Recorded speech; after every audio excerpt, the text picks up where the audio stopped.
नमस्कार, मी डॉक्टर प्रशांत गजानन झाडे, कान नाक घसा तज्ज्ञ.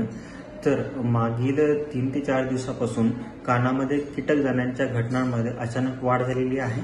तर याचे मुख्य कारण म्हणजे जो अचानक पाऊस चालू झाला आहे, त्यामुळे वातावरणामध्ये किड्यांचे प्रमाण वाढले आहे.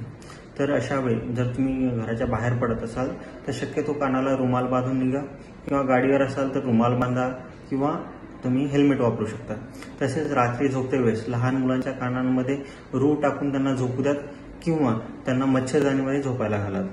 तर जर असं अचानक कानामध्ये किडा गेला असेल तर शक्यतो त्याला घरी काढण्याचा प्रयत्न करू नका.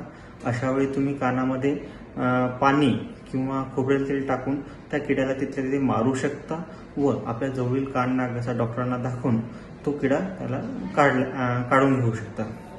शक्यतो घरी किडा काढण्याचा प्रयत्न करू नका, कारण अशा वेळी काय होऊ शकतं की तो किडा जर जिवंत असेल तर तो आत आपल्या पडद्याला इजा करू शकतो. त्यामुळे अशा पावसाळ्यामध्ये आपल्या कानाची व आपल्या आरोग्याची काळजी घ्या. धन्यवाद.